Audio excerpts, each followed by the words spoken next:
অরণ্য খুব ভালো ছেলে, পড়াশোনা ভালোই পড়ে। এটা হচ্ছে বকাটের মাস্টার, আর এর মাঝে মাঝে হতে যাবে। হ্যালো বন্ধুরা, কেমন আছো তোমরা? আশা করছি যে যেখান থেকে আমার এই ভিডিও দেখছো সকলেই খুব ভালো আছো, সুস্থ আছো। আমি মনিকা স্বপ্নকা ফ্যামিলির নতুন একটি ভ্লগে তোমাদের অনেক স্বাগত, অনেক ভালোবাসা জানাই। আজকে বুধবার, আর এখন সময় হয়েছে ওই সকাল ওই 10টা মতো। এখন থেকে আমি আমার ভ্লগটা স্টার্ট করছি তোমাদেরকে সঙ্গে নিয়ে। আশা করছি আজকের ভ্লগটি তোমাদের খুব ভালো লাগবে, তো স্কিপ না করে পুরোটা দেখতে থাকো।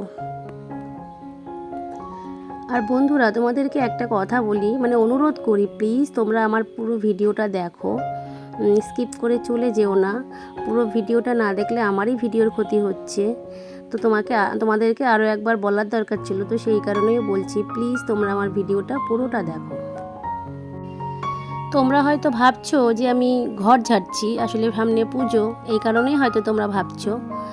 কিন্তু না, আজকে ঘরটা ঝাড়ছি না, আজকে আসলে চাদরটা একটু চেঞ্জ করবো আর কি। বৃষ্টি হয়েছে কটা দিন, বৃষ্টি হওয়ার পরে দেখবে ঘরদোর কেমন একটা গন্ধ গন্ধ হয়ে যায়। চাদর টাদরগুলো আরও বেশি, ধরো 3 দিন ধরে এই বিছানার ওপরেই 3টে দিন কাটানো হয়েছে আর কি। তো এই কারণে চাদরটা তুলবো। এবার চাদরটা তুলতে গিয়ে দেখছি ফ্যানটাও খুব নোংরা হয়েছে, জানলা দিয়ে প্রচণ্ড ঝুল পড়েছে, খাটটাও প্রচণ্ড নোংরা। তো পুজো তো এখনও মোটামুটি মহালয়া আসতে দিন 15 দেরি আছে। তো সেই কারণে হালকা করে একটু আমি মোছামুছিগুলো করে নিচ্ছি। কারণ কি বলো তো, আসলে এত আগে না ঘর ছাড়লে, আমার তো ওপরে টিন আছে, তো প্রচণ্ড নোংরা হয়ে যাবে। ওই জন্য মহালয়ার ঠিক 2 দিন আগে আমি ঘরটাকে ঝেড়ে নেব, মানে পরিষ্কার করে। সারা বছর তো ঝাড়াঝুড়ি করি, কিন্তু পুজোর ঝাড়া মানে সেই সমস্তটা নামিয়ে গুছিয়ে ভালো করে না ঝাড়লে ঠিক ভালো লাগবে না। তো এই কারণে চাদরটা আজকে কেচে দেবো, এই কারণে ফ্যানটা একটু মুছে নিলাম, জানলাগুলো একটু পরিষ্কার করে নিলাম। কি বলতো, এতটা নোংরা হয়েছে, আর নোংরা একবার চোখে পড়লে ঠিক মনটাও ভালো লাগে না। তো এই কারণে হালকা করে একটু ঝাড়াঝুড়ির মতোই করে নিলাম, একটু ঝুলটাও হালকা করে টেনে নিয়েছি। আর এই জানলাটা প্রচণ্ড ঝুল হয়েছিল, জানলাটা পরিষ্কার করলাম, খাটটাও প্রচণ্ড নোংরা হয়েছে। তো হালকা করে যাতে দিন 10 গেলে আমি আবার পরিষ্কার করতে পারি আর কি। এই কারণে আমি একটু নোংরাগুলো পরিষ্কার করলাম। আর কি বলো তো, আজকে না একটা নিমন্ত্রণ আছে, আসলে বিশ্বকর্মা পুজোর নিমন্ত্রণ। তো রান্নারও অতটা চাপ নেই। সকালে একবারে একটু উচ্ছে আলু ভাজা, মুসুরির ডাল, আলু সেদ্ধ দিয়েছিলাম, আর ডিম ভাজা করেছি। বাবাকে ওই খাবারটাই দুপুরে দিয়ে দেবো। আর আমরা সকালে খেয়ে নিয়েছি, আর দুপুরে নিমন্ত্রণ আছে। আসলে আমাদের বাড়ির কাছেই, পুজোর দিন ওনারা খাওয়ায় না, মানে খাওয়া দাওয়াটা হয় পুজোর পরের দিন, মানে আজকের দিনে। তো প্রত্যেক বছরই আমাদেরকে নিমন্ত্রণ করে। তো আজকেও সেই নিমন্ত্রণ, যেহেতু রান্নার অত চাপ নেই, স্নানও হয়নি, মাথাটা একটু শ্যাম্পু করব, তো এই কারণে একটু মোছামুছি করে নিচ্ছি, সময় পেয়েছি এই আর কি। আসলে সব দিন তো আর সময় পাওয়া যায় না, মানে সংসারের সমস্তটা গুছিয়ে গাছিয়ে উঠতে একটু দেরি হয়ে যায়, জানো তো। এই যে ঘর ঝাড়তে হবে, পুজো আসছে, এটা ভাবতেই যেন ভয় লাগছে, মানে সারাটা দিনের একটা ব্যাপার এই আর কি। এটা তো চলতেই থাকে, এটা তো আর নতুন কিছু না। ঠিক আছে, করতে হবে, কি বলো তোমরা? ঈশান গেছে স্কুলে, ওর আজকেও পরীক্ষা আছে। তো ঈশান স্কুল থেকে আসার আগে মোটামুটি আমি ঘরটা পরিষ্কার করে নেব, নাহলে ও থাকলে আমার কাজের বড্ড ঝামেলা। চলো বন্ধুরা, তোমাদের কমেন্টসের অনেক দিন কোনো রিপ্লাই দিইনি, তো আজকে কাজ করতে করতে তোমাদের কমেন্টসের কিছু রিপ্লাই দিই। তো আমাকে কমেন্টস করেছে আগের ভিডিওতে বিউটি চক্রবর্তী। তো বিউটি চক্রবর্তী লিখেছে, খুব ভালো লাগলো। তো সেক্ষেত্রে তোমাকে অনেক ধন্যবাদ দিদিভাই, আমার ভিডিও দেখার জন্য, আর আমার ভিডিও দেখে কমেন্ট করার জন্য অসংখ্য অসংখ্য ধন্যবাদ। তুমিও খুব ভালো থেকো, তোমার জন্য অনেক ভালোবাসা রইল। এরপরে কমেন্টস করেছে আমি কমলা থেকে, খুব সুন্দর হয়েছে দিদিভাই। সেক্ষেত্রে তোমাকে অনেক ধন্যবাদ আমাকে কমেন্ট করার জন্য, আমার ভিডিও দেখার জন্য। এভাবে আমার ভিডিও দেখো, আমাকে কমেন্ট করো, আমার পাশে থেকো, ঠিক আছে? এরপরে কমেন্ট করেছে ঘরকন্যা মৃদুলা থেকে, যে দিদিভাই তুমি ফান্ডের টাকা জমিয়ে একা একাই সেলিব্রেশন করলে, আমাকে একবার বললেন। তো বোনটি, সব টাকা ফুরিয়ে যায়নি, তোমার জন্য আছে, তোমাকে নিয়েও হবে একদিন সেলিব্রেশন, ঠিক আছে? তো আমাকে আরেকজন কমেন্ট করেছেন বিথি লাইফস্টাইল থেকে, দিদিভাই তোমার ভিডিওটা খুব ভালো লাগলো, দেখে নিলাম। থ্যাংক ইউ বনু, আমার ভিডিও দেখার জন্য, আমাকে কমেন্ট করার জন্য। তুমিও অনেক ভালো থেকো, তোমার জন্য অনেক ভালোবাসা রইল, ঠিক আছে? তারপরে কমেন্ট করেছেন স্বপন বিশ্বাস, ব্লগটা খুব ভালো লাগলো। সেক্ষেত্রে আপনাকে অনেক ধন্যবাদ আমার ভিডিও দেখে আমাকে কমেন্ট করার জন্য। আপনি অনেক ভালো থাকবেন।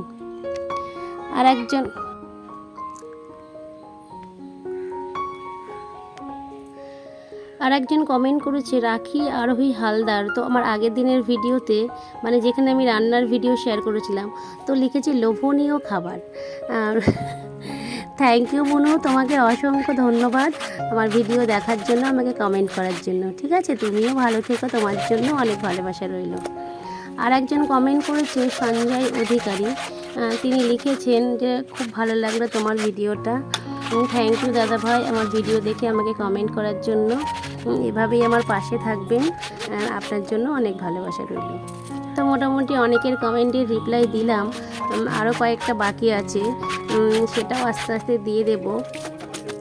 তো দেখো সকালবেলা উঠে আমি যে জামা কাপড়গুলো ভিজিয়ে রেখেছিলাম, ভিজিয়ে রেখে আমি পরাতে বসেছিলাম আর কি, সেগুলোই এখন কেচে দিচ্ছি। আসলে জামা কাপড়গুলো এতটাই নোংরা হয়েছে, আর সেই বৃষ্টির দিন থেকে সব জমানো, জানো তো। গতকাল তো বাড়ি ছিলাম না, গতকালই রোদ উঠেছে, গতকাল বাড়ি থাকলে এগুলো সব আমার কাঁচা হয়ে যেত। গতকাল গেছিলাম ও বাড়িতে বিশ্বকর্মা পুজোয়, তো এই কারণে আজকেই সব কেচে দিচ্ছি। তারপরে অনেকগুলো জামা কাপড়, জানো, দুটো চাদর, তারপরে ওর বাবার জামা, ঈশানের জামা। আমার নাইটি তো আমি মোটামুটি প্রতিদিনই ধুয়ে দিয়েছি, আমার নাইটিগুলো নিয়ে অতটা সমস্যা হয়নি, তো এই জামা কাপড়গুলোই অনেকটা হয়ে গেছে। তো সেই জামা কাপড়গুলোই আমি কেচে দিচ্ছি, কেচে দিয়ে তারপরে ঘরটাকে মুছে নেব। আগে একটু কেচে দিলে কি হবে জানো তো, শুকিয়ে যাবে, এখনও অনেকটা রোদের তাপ আছে। এদিকে মশারিটাও খুব নোংরা হয়েছে, জানো তো বন্ধুরা, মশারিটাও আমি ভিজিয়ে দিয়েছি। আসলে বৃষ্টি হলে যে একটা নোংরা হলে যে একটা ড্যাম ধরা গন্ধ বেরোয় না, সেইটাই হচ্ছিল ঘরে। বালিশগুলোকেও আজকে রোদে দিয়েছি, ওই পাঁচিলের ওপর দিয়ে দিয়েছি, সারাটা দিন রোদ পেলে বালিশগুলো একটু ফুলে যাবে।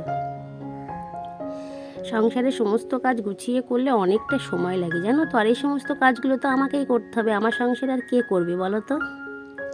নিজেকেই কাচাকুচি করে ধুয়ে নিজেকেই মেলে দিতে হবে, সবটাই সময় সাপেক্ষ ব্যাপার। আর এই যে আজকে যেহেতু একটু নিমন্ত্রণ আছে, ওই জন্য এই কাজগুলো আজকে আমি ফটাফট করে নিতে পারছি।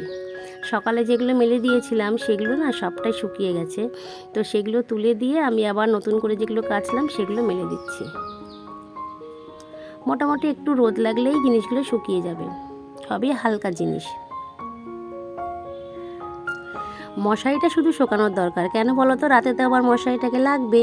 চাদর তো নয় আরও আছে, সেগুলো পেতে দেবো, কিন্তু মশারিটাকে তো আমার শুকাতেই হবে। তো মশারিটা একটু ভিজিয়ে না রাখলেও হবে না, খুবই নোংরা হয়েছে। এই আজকে কাচ্ছি, আবার পুজোর আগে একবার কেচে নেব। আসলে ফ্যান চলে, আর আমাদের ঘর জানোই ওপরে টিন দেওয়া, তো ঈশানের বাবা না মশারি না টাঙিয়ে কখনো শুতে দেয় না। মানে শীত কি গ্রীষ্ম কি বর্ষা কি সর্বসময় আমরা মশারি টাঙিয়েই শুই, কেন কি পোকামাকড়ের একটু ভয় করে, জানো তো। আর এই যে কুকুরগুলো দেখছো, কুকুরগুলো এত জ্বালাচ্ছে, মানে আমি কাচাকুচি করে লাস্টে জানো সেই কুকুর এসে পটি করে দিয়েছে দু জায়গায় একদম সামনে। আর ঈশানের বাবা তো ওগুলো হাত দিয়েও দেখবে না, মানে সমস্তটা কাজ বাড়ির সমস্তটা কিছু আমাকে দেখে করতে হয়। এই যে এই কাচাকুচি করে সমস্ত কাজ গুছিয়ে ওই কুকুরের পটি ফেলে মাথা শ্যাম্পু করে স্নান করেছি, মানে স্নান করে উঠতে আমার মোটামুটি 2:30 বেজে গেছিলো। 2:30-এর সময় উঠে তারপরে পুজো দিলাম, পুজো দিয়ে রেডি হয়ে নেমন্তন্ন বাড়ি গেছি। তার মধ্যে ঈশান স্কুল থেকে চলে এসছে, আর আজকে সকালে জানো তো ঈশান ভাত খেয়ে যায়নি, আর টিফিন যেটা দিয়েছিলাম ওই কেক দিয়েছিলাম, ওই কেকটা শুধু একটু খেয়েছে, সেটাও টেনশন আছে। বা নেমন্তন্ন বাড়ি যেতে যেতে মোটামুটি আমাদের 3টে 3:30 বেজে যাবে, ততক্ষণে তো ওর খিদে পেয়ে যাবে। তো এই কারণে ঈশান স্কুল থেকে আসলে একটু ডাল আর চিপস দিয়ে ওকে অল্প করে কটা ভাত খাইয়ে দিয়েছিলাম, মানে খেতেই চায় না, জোর জবরদস্তি। ওইটুকু ভাত খাওয়া থাকলে কি হবে, ওকে বললাম ওইটুকুনি ভাত খেয়ে তুই একটু ঘুমিয়ে পড়, ওর আবার 4:30 থেকে পড়া আছে, তাহলে কি হবে নেমন্তন্ন বাড়ি থেকে এসে একটু রেস্ট নিয়ে ও আবার পড়তে যেতে পারবে, তাহলে ঘুমটা ওর হয়ে গেল, রাতে পড়তে গেলেও আর সমস্যা করবে না, এই আর কি। তো দেখো মশারিটা আমি ধুয়ে দিচ্ছি, মশারিটা ভালো রোদ আছে, দিলে এক রোদেই মোটামুটি শুকিয়ে যাবে। এই যখন ট্যাঙ্কি ছিল না, মোটর বসানো ছিল না, তখন এই সমস্ত কাচাকুচি জানো তো বন্ধুরা আমাকে হাতে এই কল পাম্প করে করে কাচতে হয়েছে। যাই হোক, এটা করার পরে এইটুকু সুবিধা একটু পেয়েছি, এটাই যা। তো তবে বাড়ির পাশে পুকুর আছে জানো তো, মানে একটু ভারী কাচাকুচি হলে আগে পুকুরে যেতাম, ওই টেনে নিয়ে যেতে হয়, এটাই কষ্ট। কিন্তু পুকুরের জলে কাচা ধোয়াটা ভালো হতো। ওই যেদিনকে ধরো অনেক বড় সড়ো জিনিসপত্র আছে, যেমন এই সোফার কভার টভারগুলো বাড়ির জলে ঠিক ধোয়া খুবই কষ্টকর ছিল, মানে কল পাম্প করে করে আর কি। তো ওগুলো নিয়ে মাঝে মাঝে পুকুরেও আমি চলে যেতাম খুব সকালে। সকালে গেলে কি হয়, রোদটাও অতটা থাকে না, যেদিন পরানো থাকে না সেই দিন জামা কাপড় ভিজিয়ে পুকুরে চলে যেতাম। তো বাড়িতে এই ট্যাঙ্কি বসানোর পর থেকে আর পুকুরে একদিনও কাচাকুচি করতে আমি আর যাইনি।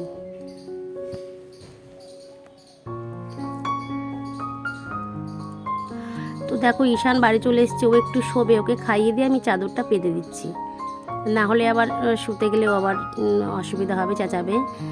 তো এই কারণে চাদরটা পেতে দিচ্ছি। আর বালিশের কভারগুলো আমি পরে এসে, মানে গা স্নান টান করে এসে তারপরে পরাবো।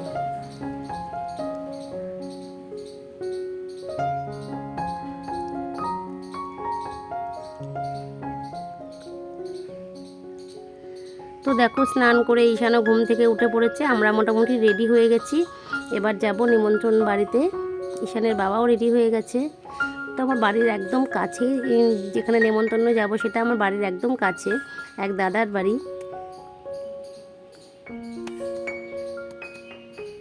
মানে আমাদের এই গলিটার মোটামুটি, ওই অনুষ্ঠানটা এই গলিটার মোটামুটি সবাইকেই বলে। এই যে জামা কাপড়গুলো শুকাচ্ছে, ভালো রোদ পেয়েছে, জামা কাপড়গুলো একটু উল্টেও দিলাম, তারপরে আমরা যাচ্ছি। দেখো আমাদের বাড়ি থেকে বেরিয়েই সামনে। তো চলে এসেছি, এই যে বিশ্বকর্মা পুজো হয়েছে, পুজোটা তো গতকালকে হয়ে গেছে, দুটো ঠাকুর, কারণ কি গেল বছরের একটা ঠাকুর আছে। কেমন খেলে? এই যে এখানে কাকু খেয়ে চলে আসলো, আমি এবার জিজ্ঞাসা করলাম কেমন খেলে। তো আমরাও দেখো খেতে বসে গেছি। ঈশানের বাবা পেছনের সিটে বসেছে, আমি আর ঈশান সামনে।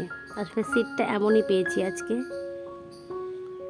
তো আজকে করেছিল কাতলা মাছ, পাবদা মাছ। ঈশান পাবদা মাছটা নিল না, কাতলা মাছ খেতে খুব ভালোবাসে, তো ঈশান কাতলা মাছটা দিয়ে সুন্দর করে খেয়ে নিল।